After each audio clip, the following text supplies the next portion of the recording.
And so I don't think that we need rights talk though with animals to ground our humane treatment of them.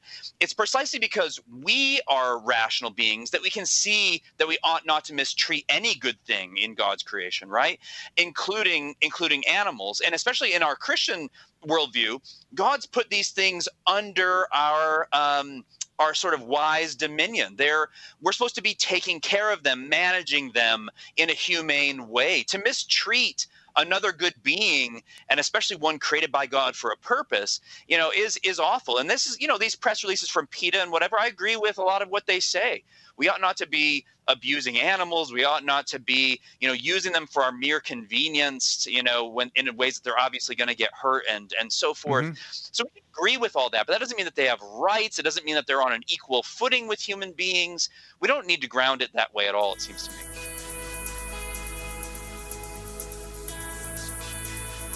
Dr. Logan Gage from Franciscan University in Steubenville, thanks for being with us again. Happy to be here. Thank you. We always enjoy our opportunity to get to talk with you. And I want to start by sharing my insecurities with you. I don't like on Twitter when I'm called a racist or a homophobe, and there's a lot of words that you got to avoid being called. Now I'm scared of the word speciesist. Should I be scared of being called a speciesist? It's very frightening.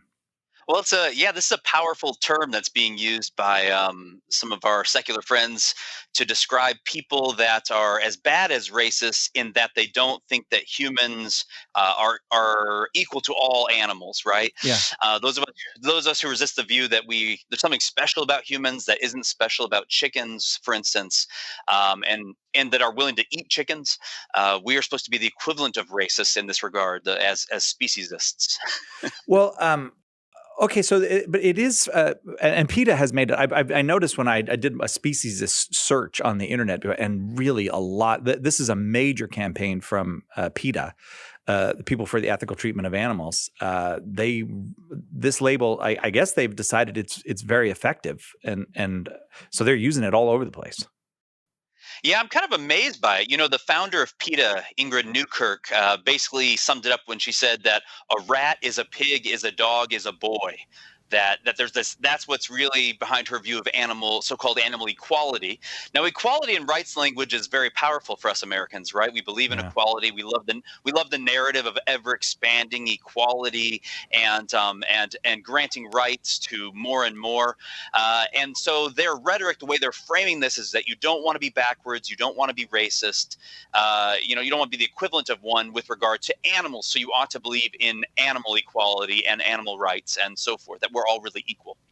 And in doing my research, I was looking for contemporary stuff, but you sent me a very interesting article from 1989 from the famous philosopher Peter Singer, or infamous. I suppose it depends on how you feel about Peter Singer. Yeah. But and he wrote an article, "All Animals Are Equal," which is a quote from, in a kind of funny way, it's a quote from George Orwell, Animal Farm. All animals are equal, but some are more equal than others. And so this is an idea that's not brand new. I mean, this is 89 that Singer made this kind of philosophical case against speciesism. Yeah, in fact, in 1975, Singer wrote this famous book on animal rights, where he's expanding his utilitarian ethical philosophy in such a way as to say that if we're not treating animals equally to us. So, for instance, he thinks, well, listen, a newborn baby you're bringing home from the hospital, well, they're not very rational. What equations do they know? What syllogisms can they make? And neither is a dog. And in fact, he thinks, a fully developed Jack Russell Terrier is more rational than your baby. And so if you're willing to, say, kill a dog, a dangerous dog or something like that, but you're not willing to kill a baby, then you're the equivalent of a racist here. You're being a speciesist, by which he means you're treating animals and humans unequally, even where they are perfectly equal. You're just preferring your own kind, right? And just like a racist might prefer, say, their own ethnic group or something. I'm not really good at history, but it seems like in the olden days when you made arguments that involved killing babies, people tended to treat that person as a pariah. But Dr. Singer is quite popular. He does quite well. He has a prestigious chair at Princeton University, and he's advocated the idea that if you find that your baby is defective, for instance, you have a certain sort of almost like a return policy at Walmart in which you're allowed to kill your newborn child and just try again. And the reason, again, that he thinks this is okay is because he thinks, listen, we're willing to kill these other animals that aren't very rational, and your newborn baby he thinks isn't very rational. So we're all equal here. And so, yeah, this isn't a very pro-human philosophy. In fact, it's an anti-human philosophy in some ways, right? He's saying there's nothing special about us. He thinks that those of us who think there's something special about us, we're called human exceptionalists. We think that we're exceptionally great as humans, which I do think actually. I kind of think that too, and I think there seems to be ample evidence of this. I mean, the fact that you and I are talking to one another across thousands of miles via these instruments would suggest that we are exceptional in the animal kingdom, but that's not dispositive for Dr. Singer. Right, right. Yeah, my friend David Berlinski, who's a mathematician and philosopher who lives in Paris, he wrote in one of his books, he said, scientists do all these studies on chimpanzees and to show how smart they are and how amazing they are, and they are very amazing creatures. But sometimes the scientists forget that they're on one side of the bars and we're on the other, that we're studying them, right? We're obviously not fully equal in many respects. There's a lot of differences. And in fact, our Catholic tradition seems to have held that we're different in kind, not just degree, right? After the rise of a sort of evolutionary naturalism, this idea that there's no God and we're all sort of blind products of evolutionary forces, we start to get this idea that we're really just different by degree. We have a little more brain processing power than the chimps, and we have a Yeah. little more strength than other animals and so forth. But there are quite a number of differences in kind, it seems to me. So one thing that's been big in our tradition is the fact that we can think about things in general. So we can think about humanity in general without thinking about Cy or about Logan. We can reason with arguments. That's not something other animals do, where we pull out the implications of our premises or presuppositions. We can do mathematics. We make art just for art's sake, for beauty. We plan for the distant future. I don't think, your dog is too worried about the world it's leaving to its grandchildren and so forth. We can do science. We act for rational reasons, not just because, we don't just eat things because they smell good, I hope. We act for rational reasons. We eat things like kale, right? Where you have no real, bodily reason to really, it Yeah. doesn't smell good, it doesn't taste good. But why do people eat kale? Well, because you can see that it is good for your body in certain ways using just your reason. So we act for rational reasons, and we have moral obligations to one another in a way that other animals pretty obviously don't. So I think that we have a lot of indications that we have higher powers than other animals, a certain kind of thinking and a certain kind of feeling that is different than the thinking and feeling even of the highest animals. Here's I challenge you on that, however, because it seems to me that even in 1989, Dr. Singer anticipated your argument, and he says, "Well, okay, fine." He didn't mention you by name, but he said essentially he's saying, "Look, if you're going to make that argument that it's these capacities that distinguish us, what you have no," and he's quite clear on this, you have no basis on which to say the profoundly mentally incapacitated person has any rights at all or is your equal. That is now. See, I would assert Terry Schiavo, for example, is my moral equal, and he says no, because you, not me, Peter Singer, but you are the one who said it's our capacities that distinguish us, and so Terry, you can kill Terry Schiavo now. Yeah, good. I think that's his most basic, with all respect, that's Singer's most basic philosophical mistake here. So on his metaphysics, on his sort of view of reality, everything's just different by degree, and the only thing that makes you you is your very current ability right now. So your ability to argue with me right now about this, that means we're equal. But you could lose that. You could be, in an accident or something, and then Singer thinks we have to say, well, Cy isn't being rational anymore, and therefore on this view that rationality separates us, we can kill him. But that seems to me a mistake. Our potential to do something on the Catholic view is grounded in our nature, right? And in frankly, just in good philosophy, I think, not just the Catholic view. This is what Aristotle thought, Right. that our capacities are grounded in our nature, that the kind of thing we are gives us certain powers. So there's doggy powers and oak tree powers and human powers. And even when we're sleeping, we have all those powers. Or when we're in a coma, we have all those powers. So it seems to me. So, for instance, here's one thing. So why aren't we sad that why aren't we sad that your dog can't read English? Well, because it's not in its nature at all to be able to do that. Yeah. But if one of our children is in an accident or has a genetic defect and they're not able to do that, we're very sad about it. Yeah. Why? Because they really do have the power to do it, but certain physical impediments are make them unable to actualize or realize the power they have. And so there really is a difference between, say, a child, a child that can't speak and a rock that can't speak. Neither one of them can currently speak, but the child obviously does have the power, the capacity. It's the kind of thing that should be able to speak. And that's why we're sad when people have certain, deficiencies, handicaps, and other difficulties. Okay, so we're a different kind of thing than a horse. Yeah, exactly. We have different powers. Okay. Yeah. All right. So I just want to make one little discursus here, and then get back on track. But you said that the naturalist view, which kind of got a big boost from the Darwinian insights, is Yeah. that is essentially, and I don't think you use this word, but intelligence, the kind of human intelligence that we have, is an adaptation. Really, that's an adaptation it's been very effective. It's made us very successful, but it's very much like the development of a bacterial flagellum, which I don't even know what that is. I'm just saying those words like I know. It's a But little motor on the bacteria that pushes it through water. I'm Yeah. glad you know. That's why you're at Liquid. a university. But do you see what I'm saying? So that, but you're, Yeah. but so at some point we have to have an argument about that's actually not an adaptation, and there is no natural adaptation that makes a human.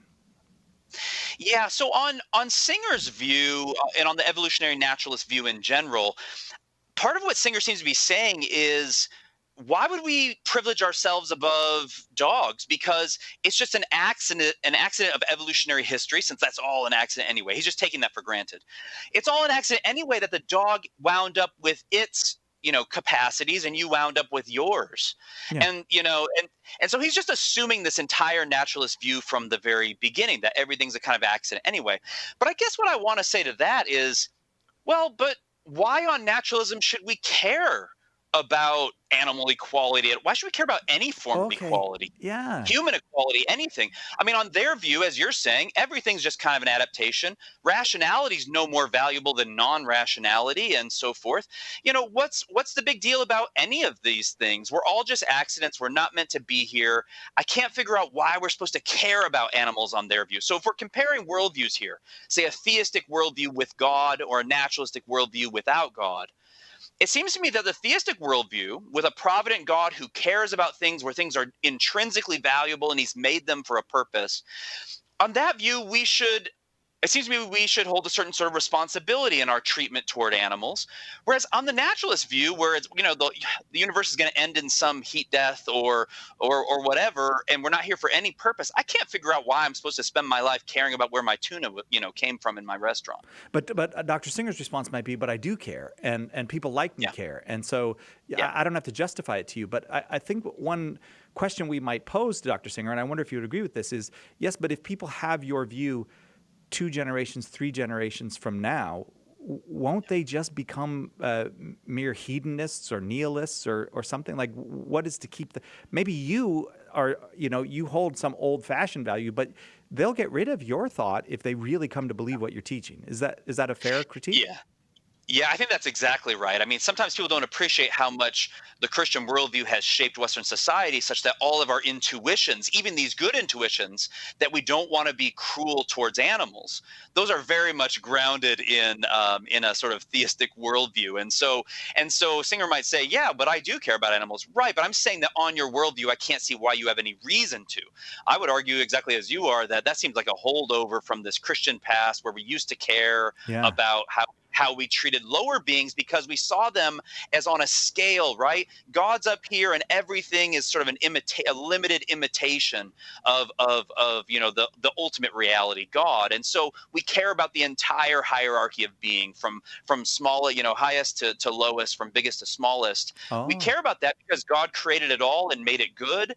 And we can see it really is intrinsically good, that these are beautiful ways that imitate God's being in very limited capacities, of course. But on the naturalist view, I can't see why these things are supposed to be valuable at all. Why I'm supposed to care about their pain. You might just say you do, that's fine. But on your worldview, I can't see why it matters. right. And what will be the worldview that comes out of people being convinced by your arguments? And I have to say, when you think about 1975, 1989, when Dr. Singer wrote these things, he's winning, we're losing. Yeah, there's no doubt about that. And if we're honest, what have been the fruits of this view? Has it really been the case that we've elevated animals much higher up? Is that really what's happened in our society? Right. Or has this really been fundamentally, at the end of the day, about lowering human status? That we are mere animals, that justifies our current, brand new sexual views, that justifies our behavior, that and really justifies our ill treatment in the last 50 years of the elderly, the handicapped, the unborn, and so forth. We seemingly now have a reason not to care too much about them because, well, they're just sort of animals. So I think humans have taken a hit here and been lowered much more than animals been raised up in this after decades of this worldview in elite circles. Yeah, so that what the battle against racism is actually ennobling for everybody.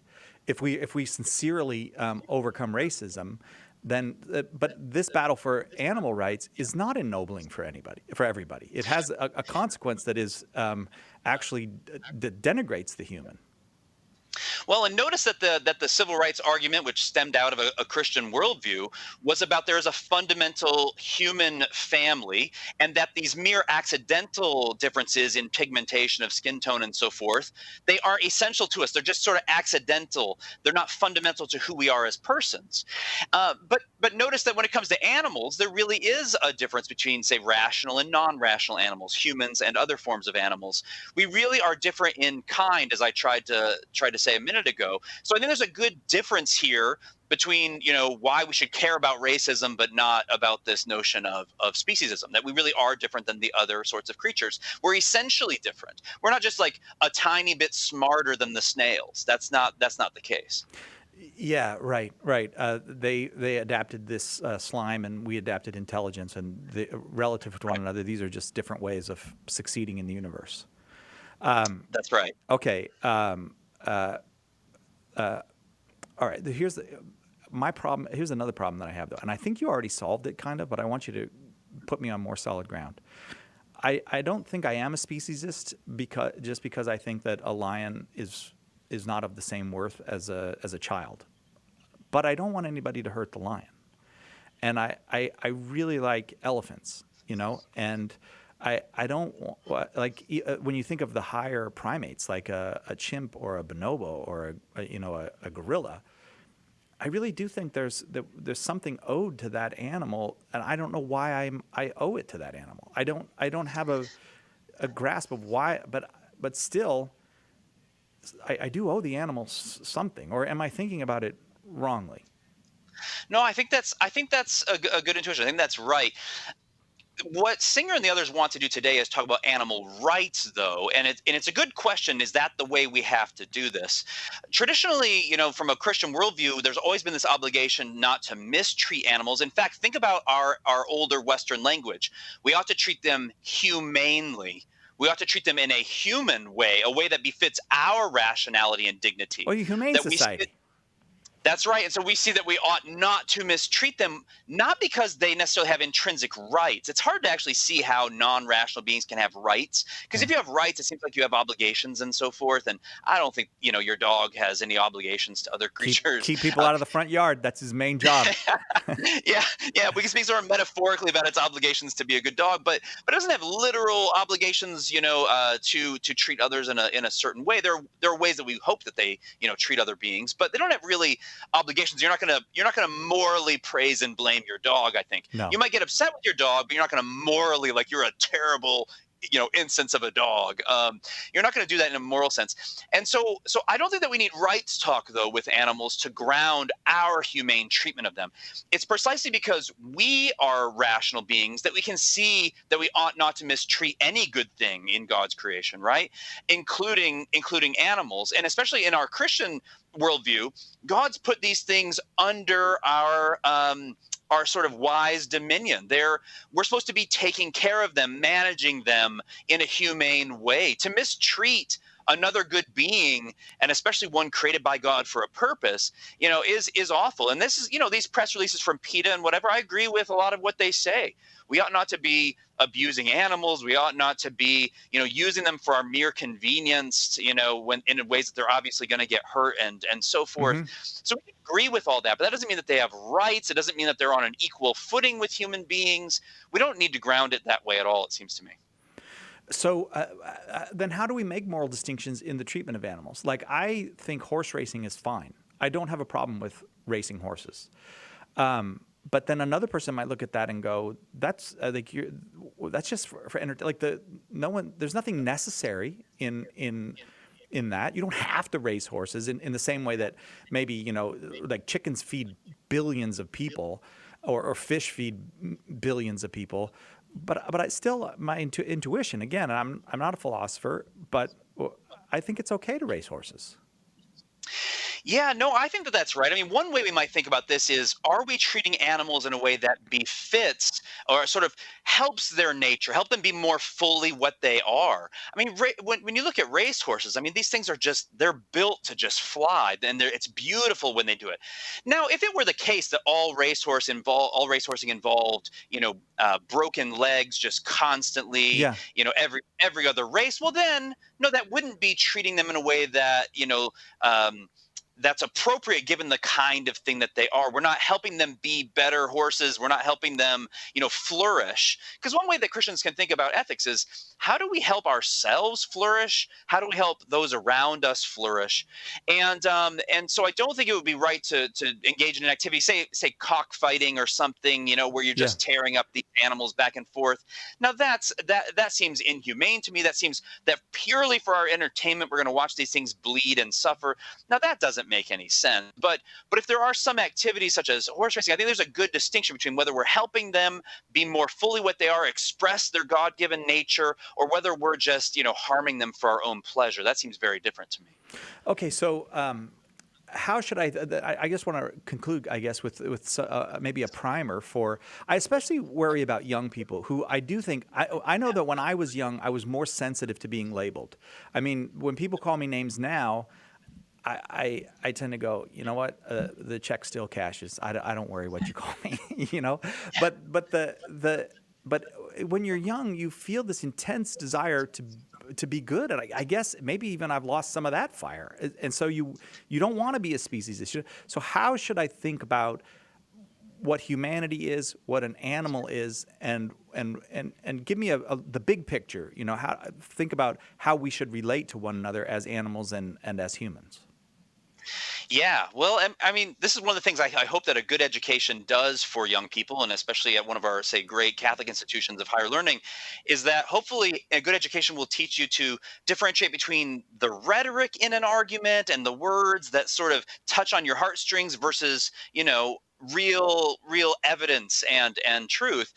And so I just don't think we should get caught up in, I don't want to be a racist. We just shouldn't Yeah. get caught up in that. We should get it caught up in our real ethical obligations and duties. And certainly from a Christian perspective, all that is good. God creates things and he calls them good, and he's right about that. It's good to be an animal. It's good to be human.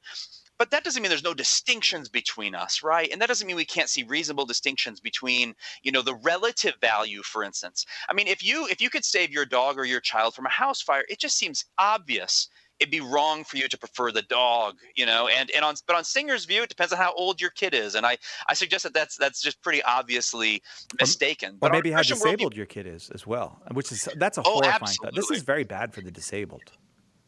Yeah, I mean, you don't want to play the Nazi card too often, this sort of argumentum ad Nazium or Yeah, argumentum ad Hitlerum or something. You right. don't want to do that too quickly, but you got to be honest. Yeah, Who else in recent history has said yeah. such things We about have the seen this disabled before. and Yeah, yeah, and it doesn't yeah, I don't know. If so I guess I would say to young people, I hope that that sounds wrong to you when you read him saying that, babies and the handicap don't really count for very much, yeah. but your Jack Russell Terrier is very smart, and therefore that's where your real obligations lie. I'd say follow your intuitions there. But then in a Christian worldview, I mean, just in general, we can make real distinctions between the powers of humans.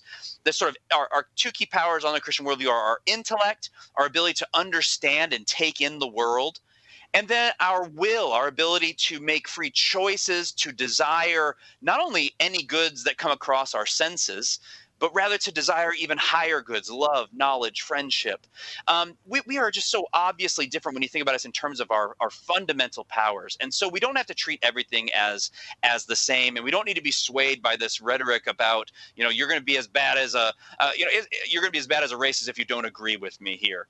That seems a pretty obvious mistake. All right. I really appreciate you laying out that worldview. I very much enjoy speaking with you. I'm sure my estimation of Franciscan University is much higher since I've gotten to know you. And it was already very Well, high. Yeah. thank you So very much. I like that you threw an ad in for Catholic universities right in the middle of that, too. That's right. That's right. All right. Well, Dr. Gage, thanks. I appreciate it. When we run across these problematic arguments, we'll come back to you because you're very helpful in working them out with us. God bless. Thanks a lot, Si. Thank you. I actually do hold my dogs to a very high moral standard. I consider it an evil when they steal my burrito, but maybe I shouldn't be holding them to that moral standard. I'm going to have to rethink that whole strategy of dealing with my animals, of blaming them when they steal food from the table. But I think that the point is very well made, and Dr. Gage is just the guy to make it, that really we can make these distinctions, and that there are false distinctions all over the place. And certainly when we just kind of habitually, or even with some intellectual justification, want to make a distinction between the worth of men and women, or the worth of this colored people against that colored people. These are false distinctions.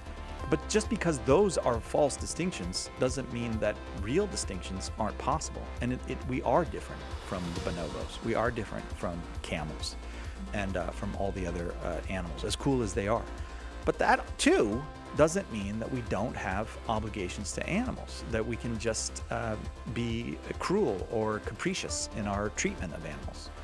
So fine distinctions are needed, and that just happens to be something that the classical philosophical tradition and the Catholic moral tradition are very, very good at. So we can respect the animal kingdom and care for animal populations and individual animals, and do all of that in good conscience without having to surrender the difference between an animal and a human being, a difference that should not be surrendered, because, as Dr. Gage pointed out, then you start to mistreat humans, and you start to justify things that really should not, cannot be justified. As a matter of fact, I remember when I was growing up, they used to have a phrase called never again when it came to some of these ideas. Well, sometimes never again doesn't last long enough. Anyways, very grateful to Dr. Gage, grateful to you for joining us. If you have anything you'd like to tell us, maybe an idea for a future episode, maybe a comment on this episode, send us an email, focus@catholic.com. Edgar gets them, focus@catholic.com. So say hi to Edgar when you send that email. If you want to support us financially, you can do that at givecatholic.com.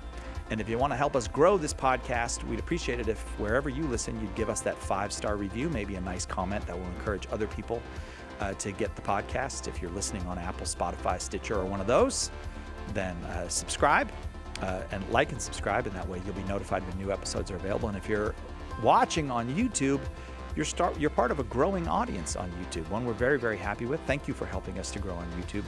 You also can subscribe and hit that little bell. That way you'll be notified when new episodes are available. That about does it for this. We'll see you next time, God willing, right here on Catholic Answers Focus.